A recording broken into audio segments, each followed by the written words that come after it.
Federal agents say they've arrested members of a Southern California organized crime ring accused of using stolen cars to smash their way into gun stores. More than 300 firearms were stolen, 100 of them here in San Diego. Thanks for joining us. I'm Marcella Lee. I'm Carlo Cicchetto. CBS 8's David Goffredson talked to a Fallbrook gun store owner whose shop was targeted.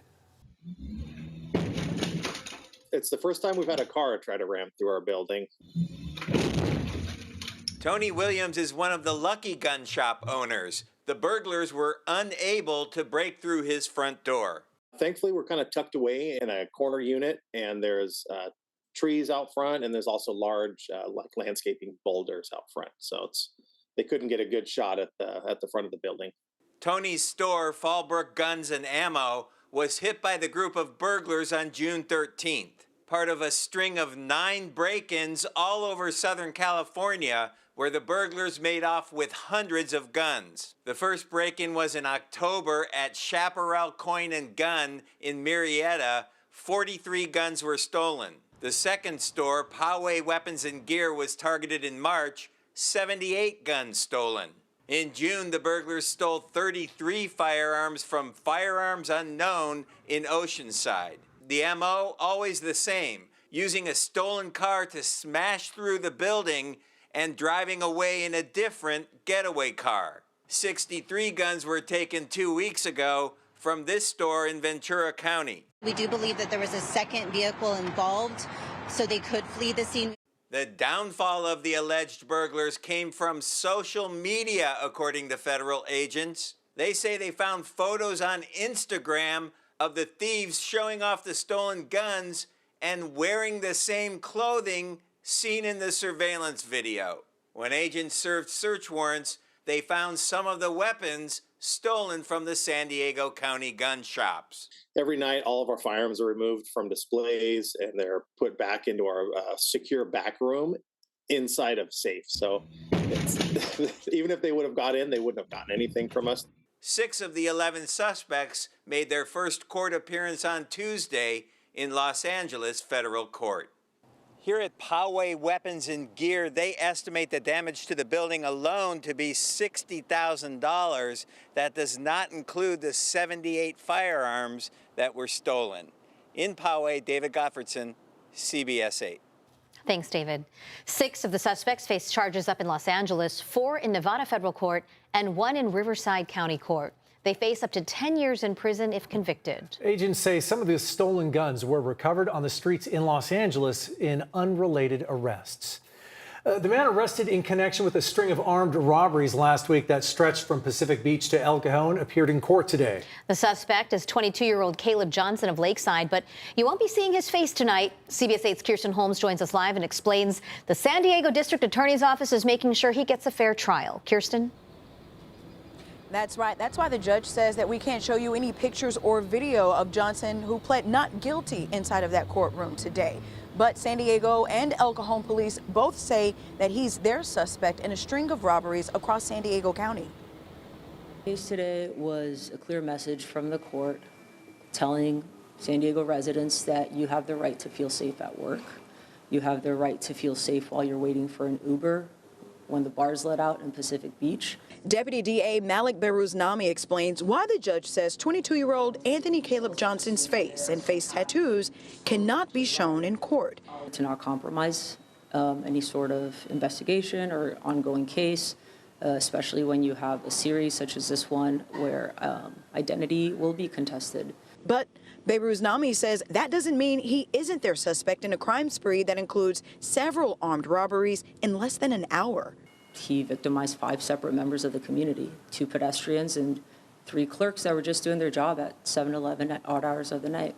Let's take a look at the cases against Johnson. Prosecutors say at 2:10 in the morning on July 10th, Johnson robbed 2 people in Pacific Beach at gunpoint. Then at 2:28, police say he robbed a 7-Eleven on Claremont Drive.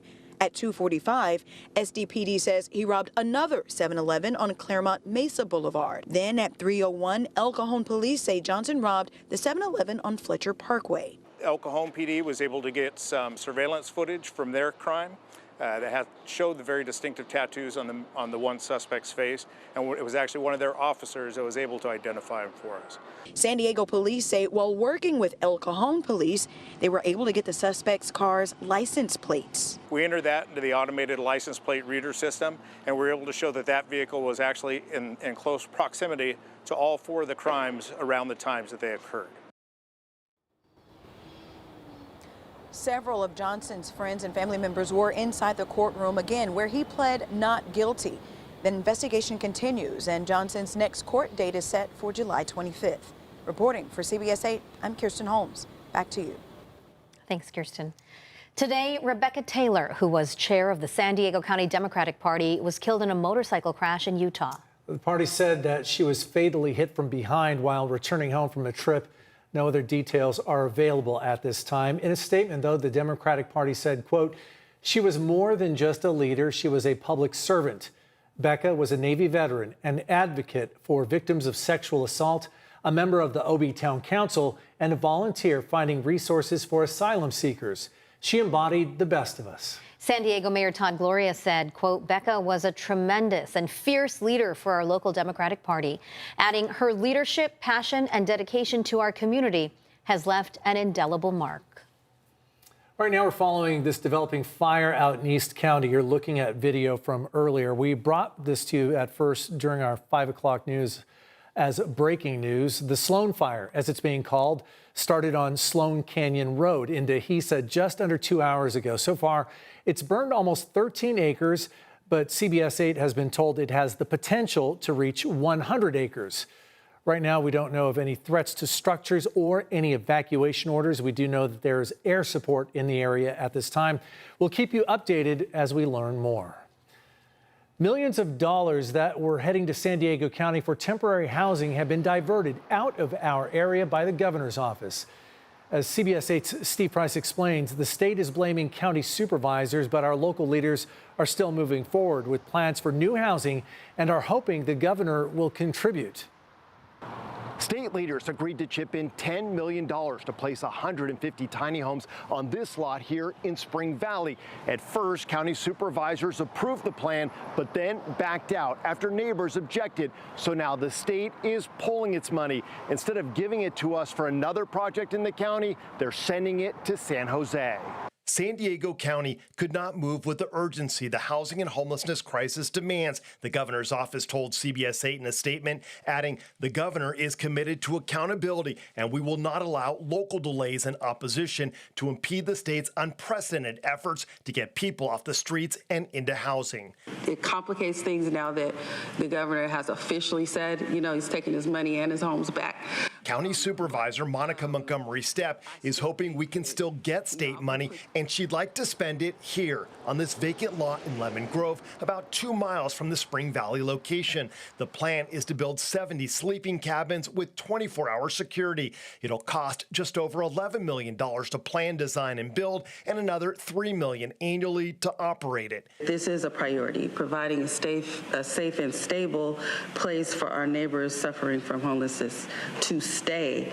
I believe we are setting a foundation for which they can regain their refooting and get back on the path of self-sufficiency. That's what this is about. At the county supervisors meeting Tuesday, motion passes unanimously with all supervisors who are present voting aye. They agreed to move forward with the new Lemon Grove site, and Chairwoman Nora Vargas's office sent us a statement today making it clear she is still hoping to secure state funds.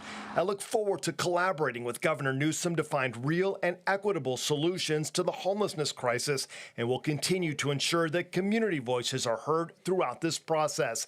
Despite the unanimous vote to move forward on this site, Supervisor Montgomery Stepp knows there is still a lot of work to do to get community support, but it's a battle worth fighting. I think it's our responsibility to provide help for people who want help. If all goes as planned, the new sleeping cabins will be up and running within 2 years.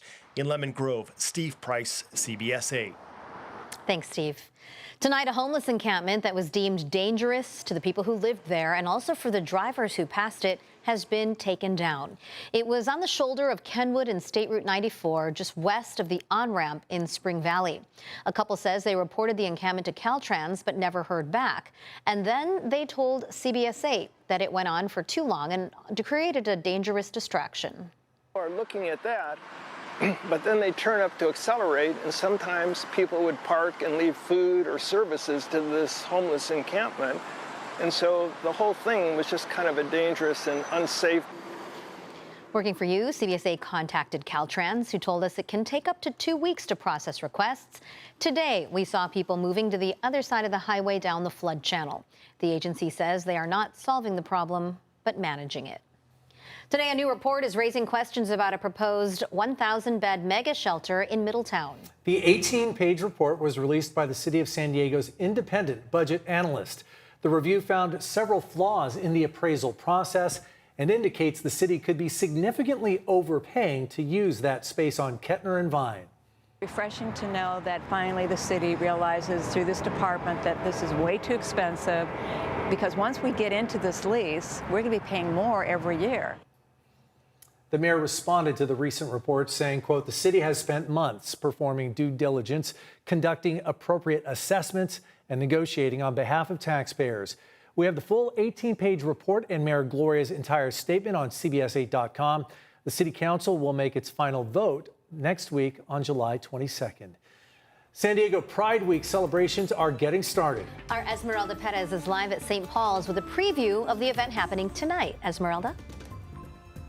Well, it's a celebration of love, acceptance, and unity. Now, after the break, I'll give you a live look at St. Paul's Cathedral ahead of their big celebration. And CBS 8 is helping students experiencing homelessness. More on today's Stuff the Bus event ahead.